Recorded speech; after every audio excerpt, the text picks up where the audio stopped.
that is put in place. I request all three of you to stay on with us because now information is coming through.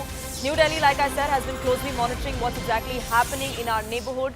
What we're now learning is that External Affairs Minister S. Jaishankar has met Prime Minister Modi inside the Parliament. Foreign Secretary is also expected to join that meeting. We're yet to get details of what exactly transpired, if this meeting was a routine one or if this was convened just in the backdrop of what's transpiring in our neighborhood. But what we can tell you at the moment is that the Prime Minister and External Affairs Minister S. Jaishankar are in a huddle. Payal, my colleague, now joining us, getting us more details. Yes, Payal.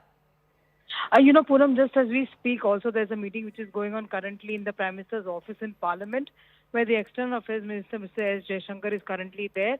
And there is no doubt in anybody's mind that he probably will definitely be briefing the Parliament, in fact, the Prime Minister, about the situation that exists in the neighboring country of Bangladesh. We've seen violence pan out over the last couple of days again.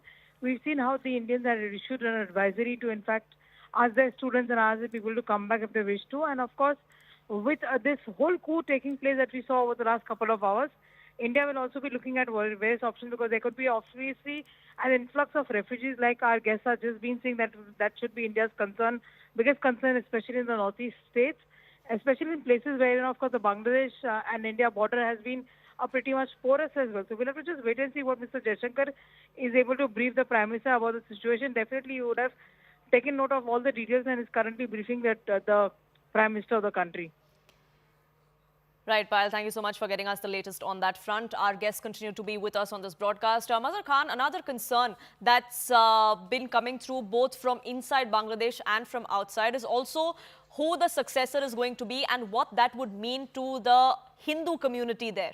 Now, Sheikh Hasina was someone who, at a time when several questions were raised, did go ahead and crack the whip on Islamist militants at a time when that was frowned upon.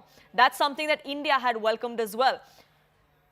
Is that something that will continue depending on who takes over next? Right. Yes, Mr. Khan. Yes, Mr. Khan. Okay.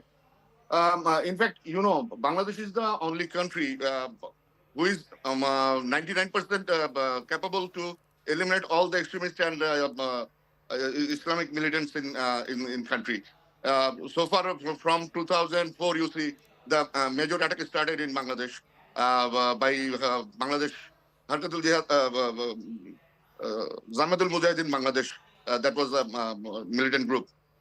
All of their kingpins were taken under custody and they were properly taken care of under legal actions.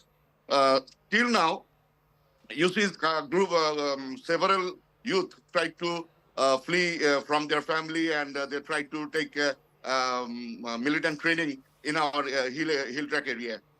They were also taken care and few of them were sent back to their family.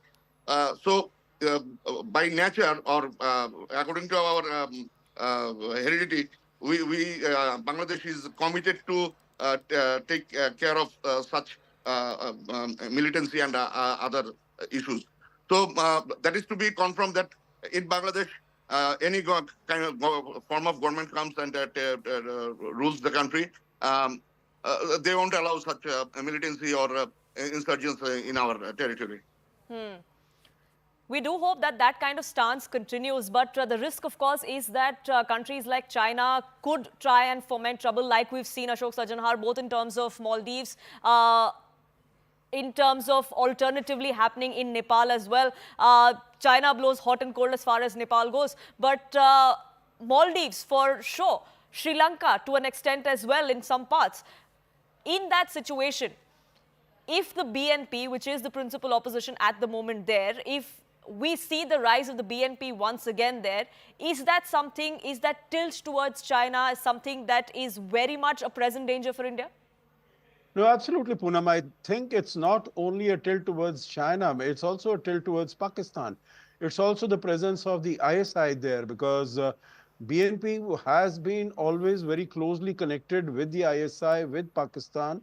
And, when the freedom struggle took place, I think BNP was definitely not in favor of this independence liberation that took place in 1971.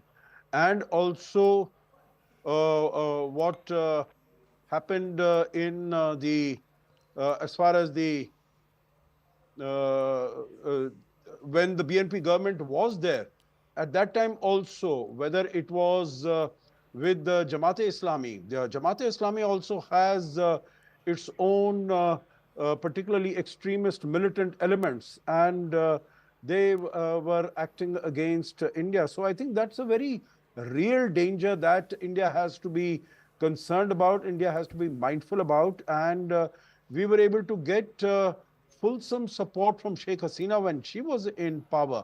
I am very doubtful whether we will be able to get similar support, because as our friend from Bangladesh said, at the moment, Awami League is not even in the meeting room where decisions are being taken as to how the future processes are going to take place.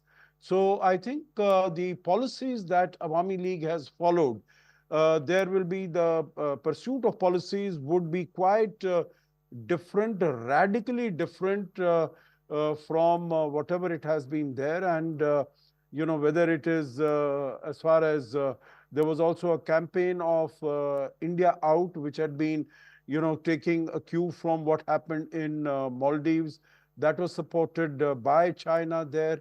Whether there was any support by China in this context also, I think that will really need to be examined.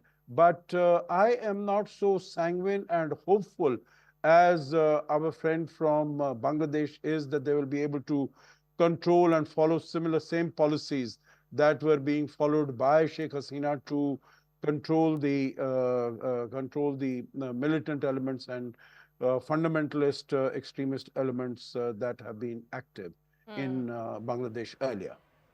Poonam. We do hope that that remains the situation. Of course, we are wary if that is not the case, then how India should react. Before I get you in further, let me just get some information for our viewers. What we're now learning is that